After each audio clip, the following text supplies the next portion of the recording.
So last class, I think we had completed verse number 67. So we will read that verse and then we will continue. Indriyanam hi charatam yanmanonu vidhiyate tadasya harati pragyam vayurnavami vambhasi. So this was the last verse we had seen. So where Krishna is comparing a wayward mind to the wind and a boat to knowledge. So if you are traveling in a boat and the wind is very unruly and you don't have the right equipment to control the boat, you will go where the boat takes you. It may go into a whirlpool or it may go and crash on the rocks, and not only the boat will get destroyed but also the person who is in the boat. So the emphasis is on controlling our sense organs and gaining control over the mind, because if you want to gain knowledge, unless your sense organs are under control and your mind is also under control, whatever knowledge we acquire is not going to stay.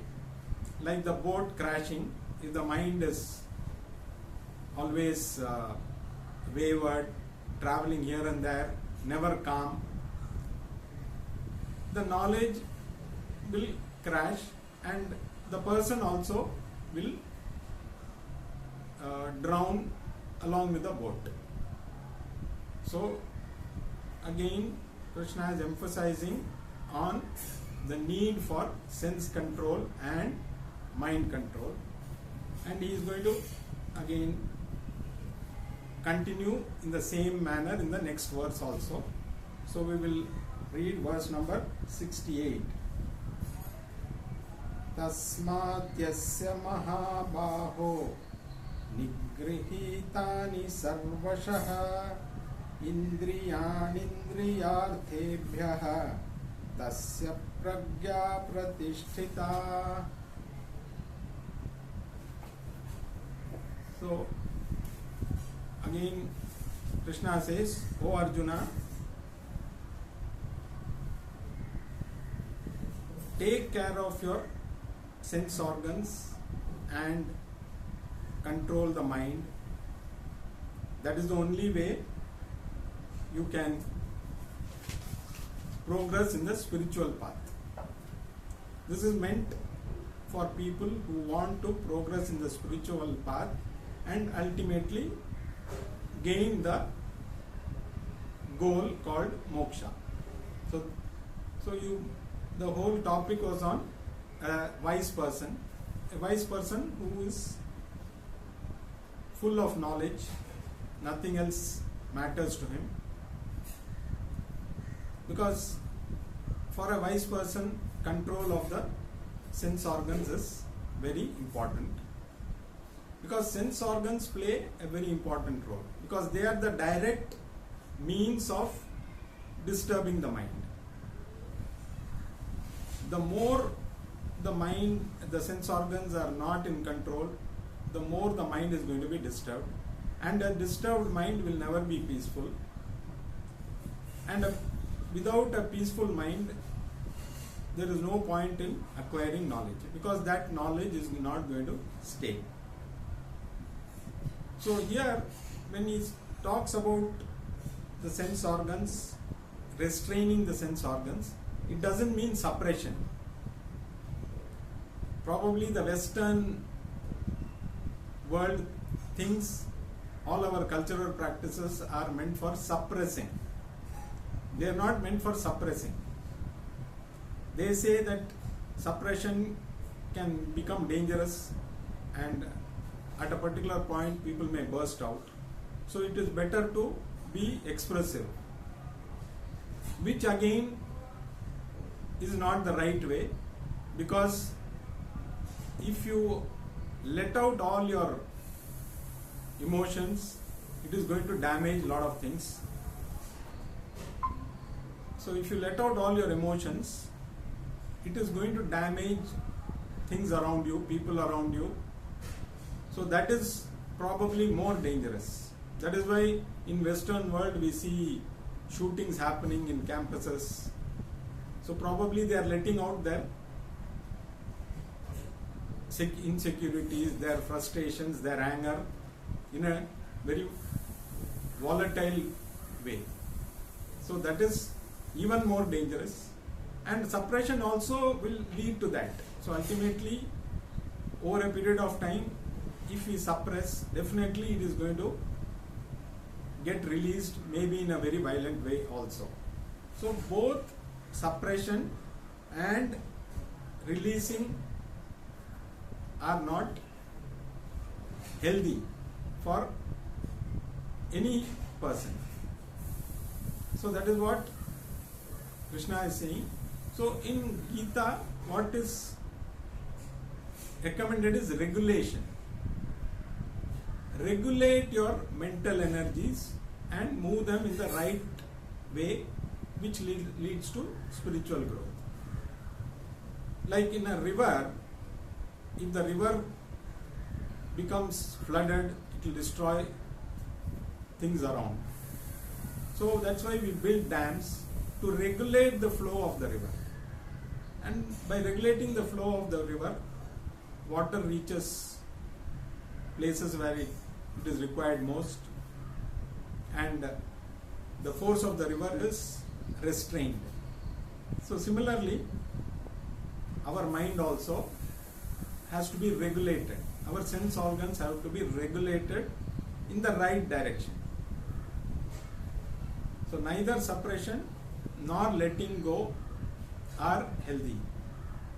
So that is what Krishna says.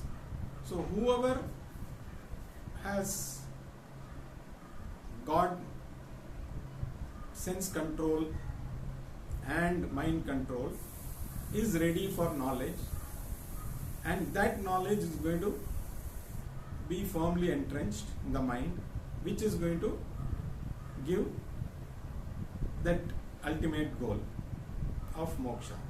So this is emphasizing once again and again and again, because ultimately that is what is required. So over a period of time, we have to be aware of our senses, our sense organs, and learn how to channelize them in the right way, so that ultimately it leads to spiritual growth, because that is the only growth for a human being. All the other growth that we see are all temporary. They don't lead to any kind of ultimate happiness.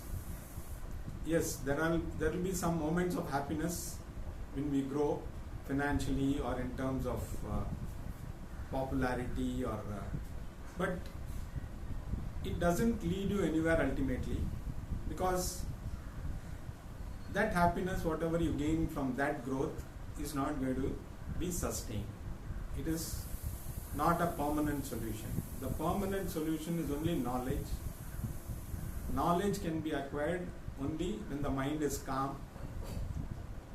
For a mind to be calm, your senses and your mind have to be controlled. So this is the message Krishna is giving again and again to Arjuna. Now let us move on to the next verse.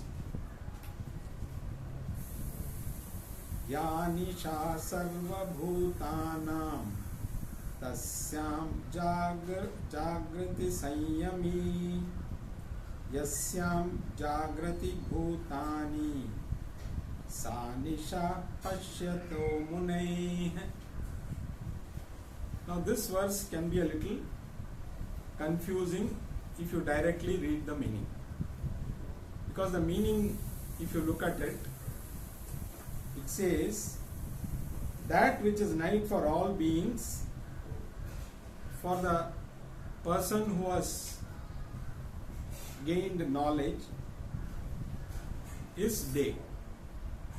And that which is day for other beings, it is night for a wise person.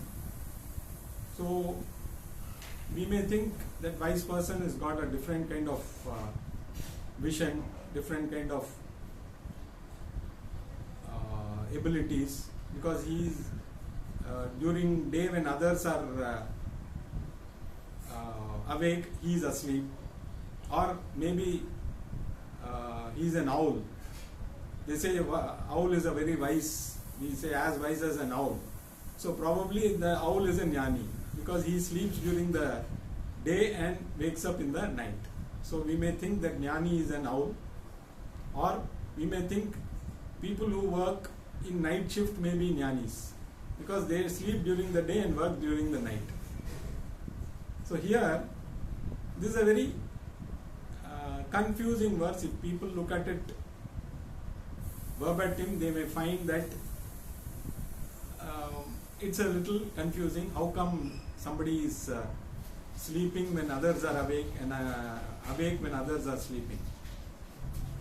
So this is, if you remember, the Mahabharata was dictated by Vyasacharya and written by Lord Ganesha. Ganesha had laid down one condition, that Vyasacharya should not stop or pause at any moment. So he will write. If he pauses, he will not further write anymore. So Vyasacharya agreed, but he laid down one condition, that you should not write anything until you understand what you are writing. So Lord Ganesha also agreed, yes, I will also do that. So while dictating, Vyasacharya here and there introduced a few verses which made Ganesha think. So probably this is one of the verses, because when you say this, you have to think, how come somebody is sleeping when others are awake, and awake when others are sleeping? So this kind of verses will come a few times in the Bhagavad Gita, where it may sound a little ridiculous, but probably this is where Vyasacharya took a break and then composed the next set of verses. So we can look at it that way. But coming back to this verse, so it is not what it means directly. So when you say somebody is awake when others are sleeping, and sleeping when others are awake, it is not that that person is different. So here again, Krishna is elaborating or glorifying the person who has become wise, the Sthita Prajna. So the whole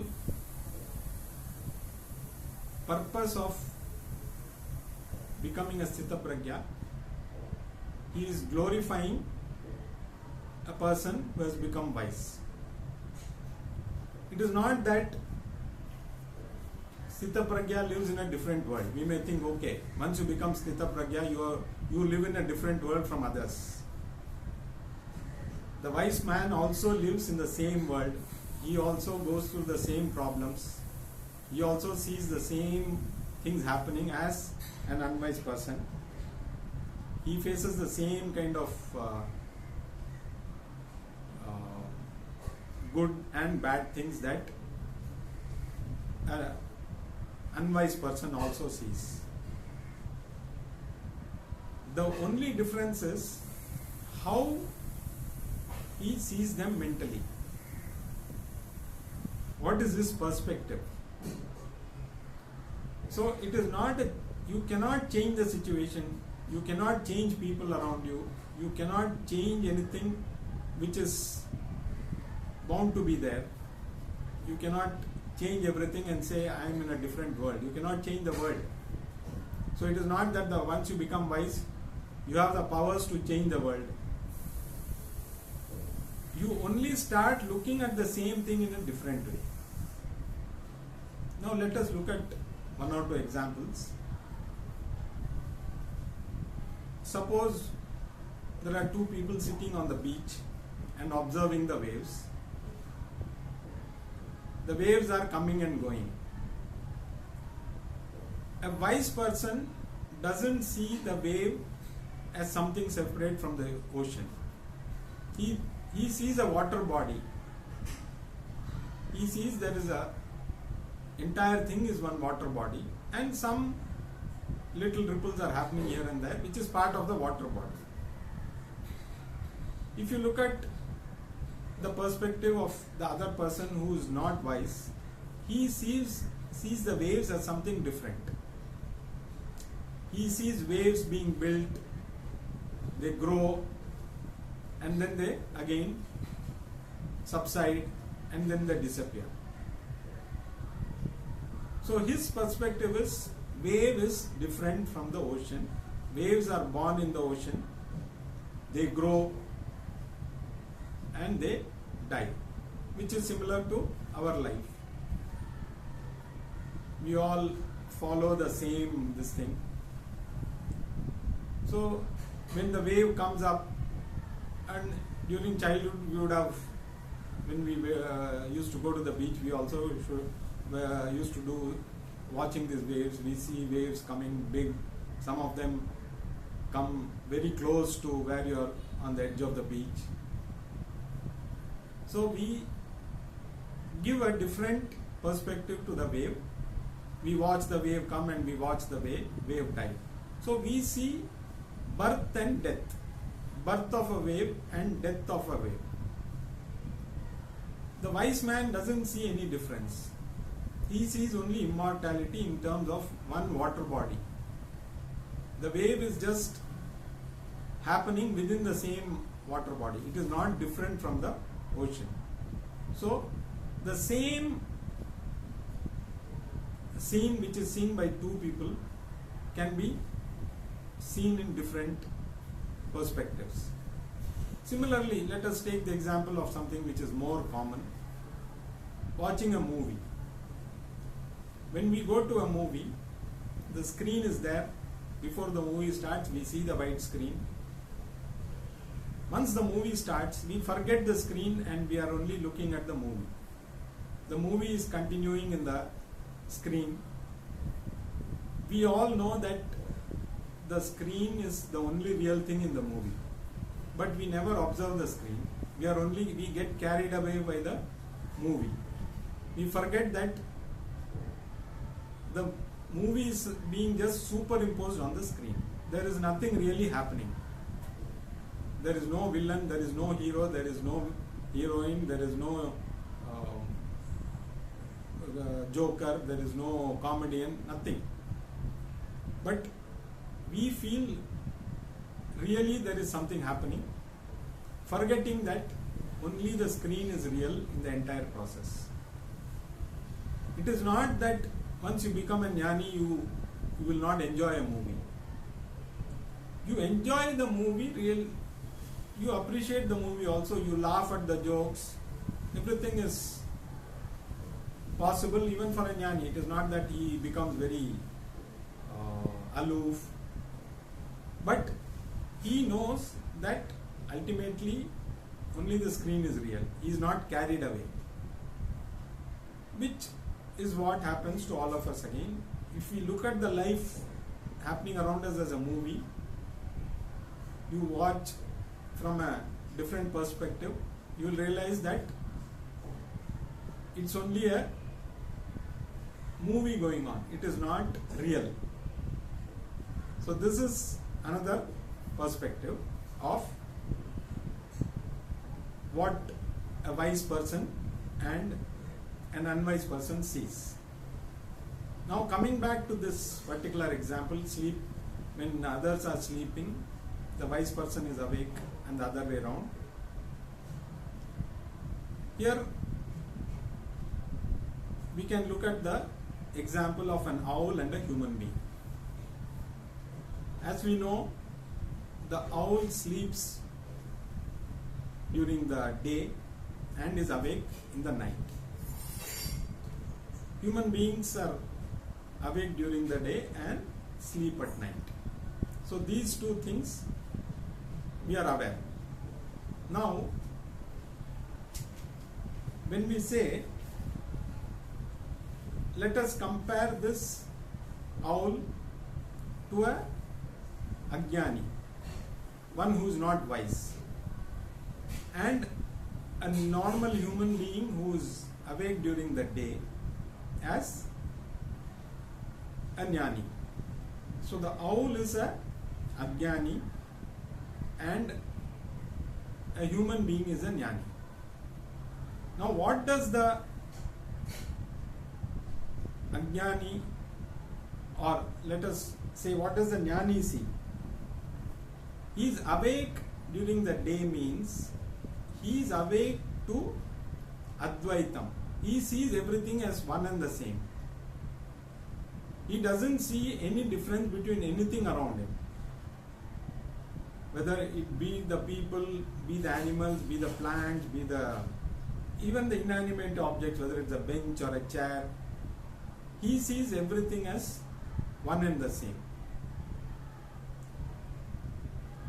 At the same time, a person who is not wise sees everything differently. I am so and so, he is so and so, she is so and so, this is a plant, this is a animal, this is a dog, this is a horse, whatever. So he sees only duality. So when you say wise person is awake, he is actually awake to non-duality, Advaitam. And the other way around, the wise person is as good as asleep to Dvaitam. So in sleep you don't see anything. So he doesn't see duality in anything. So it is like night for him. But for a ajnani, since he sees Dvaitam as real, for him that is day. And he is not aware of Advaitam because he doesn't see everything is one and the same. He sees everything differently. So that is what Krishna is trying to convey in this verse, because it's a very important verse when it comes to understanding who is a wise person. So wise person, so once you have controlled your sense organs and your mind and you have acquired the knowledge and that knowledge becomes firm in your mind, which we call as Sthita Prajna, that person becomes wise. And for him, Advaitam is what he sees. And he is asleep to Dvaitam. An unwise person, he sees, during the day he sees Dvaitam. He sees dissimilarity in everything. He sees mortality. He sees birth and death as something which is actually happening to people around. He takes that as real. The jnani sees all this as one and the same, so he doesn't see any difference between totality and the people around, everything around. So this is what is the message, or Krishna is trying to glorify the jnani. So we should not take the literal sense, saying that jnani sleeps during the day and wakes up in the night. So we should not take the literal meaning. So he is awake to Advaitam and asleep to Dvaitam. And Ajnani is awake to Dvaitam and sleeping to Advaitam.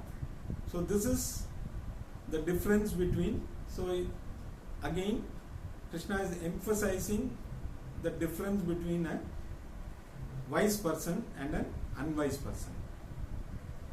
So this is what this particular verse means. It's very often quoted verse, because it, and this and the next verse also is going to be giving the same message: who is a wise person and who is an unwise person. So let us read the next verse also.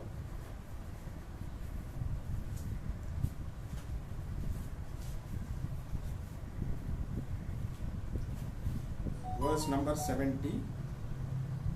Apuryamana pratishtham samudra mapa pravishanti yadvata tadvat kamayam pravishanti sarve sashanti mapnoti na kamakami. Here Krishna is again comparing. It's a very direct example. The previous example was slightly indirect.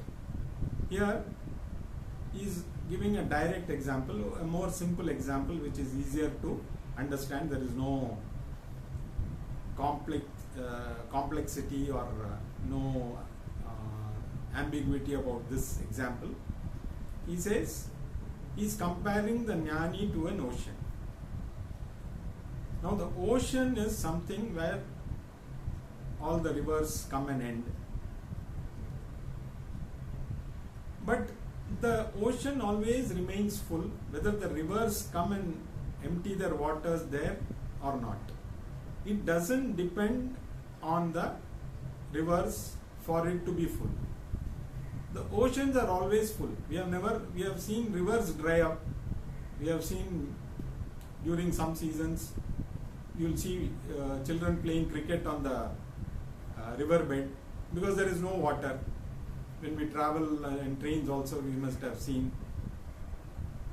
especially in Vijayawada and other places, Krishna river, when it is flowing, people see it as people throw coins into that river. And when it is non-season time, in summer we see the dry riverbed and people, children playing cricket and other games on the riverbed. But at no point we can ever imagine an ocean being dry. The ocean is always full. It is not that it depends on the rains or it depends on the rivers to fill up. If there are no rains, no rivers, if the rivers are completely dry, they don't flow into the ocean is not bothered, because the ocean is always full. And even when the rivers empty into it, it is not that the ocean starts overflowing, because the ocean is the source for the rains also. The rivers, the heat evaporates the waters in the ocean and it comes down as rain, and that rain only fills the rivers, and then that river flows back into the ocean. So this cycle keeps happening, but the ocean is never bothered. It never depends on the flow of rivers or the rain to be full. It is always full. Now Krishna is comparing this ocean to the Jnani. The Jnani is always full of, he is completely full within himself. He doesn't need any external sense pleasures or anything for him to be happy. He is always happy. Other sense pleasures may come and go. He is not disturbed by them. They just come and go, whether they come or not, whether they come and go. Like, for example, a jnani may like some food. It is not that a particular type of food gives him happiness, yes. But he doesn't depend on that food for happiness. He enjoys that food. It is not that, or listening or watching a movie like I said earlier, or listening to some comedy, watching some comedy. He will laugh, definitely. It is not that he is so full he doesn't need to laugh. I should not laugh because I am already full. So he enjoys that also. But at the same time, he is not dependent on that. On the other hand, a person who is not wise looks for sense pleasures to be happy. He is dependent on, he gets carried away by the sense organs. He becomes extremely happy when he gets what he wants, and may go into depression when he doesn't get what he wants. His moods, his mind swings along with the surroundings. So he is completely dependent on the sense organs for happiness, because he assumes that happiness comes from satisfying these requirements of the sense organs. On the other hand, a jnani is completely full by himself. He knows he is the very embodiment of happiness. He doesn't have to depend on external factors to be happy. So like the ocean, he is always full. The ocean is always full. It never goes empty. Same thing, the jnani is always full of happiness. Because he realizes that he himself is the embodiment of happiness. So once you are already full, you don't need anything extra. But whatever comes, like the rivers keep flowing into the ocean is not affected by that. Similarly, the sense objects come in contact with the jnani. He regulates them. He enjoys whatever comes and doesn't get affected by them at all. So these two verses convey the glory of a jnani. So the whole chapter itself is now winding towards the end. So there are only 2 more verses left in chapter 2. Chapter 2 is basically an index to the coming chapters. If you take a view, this chapter by itself is complete. So Krishna has already told who is a wise person, and he has also already told how to become that wise person, what you need to do at a very macro level. Now with this we cannot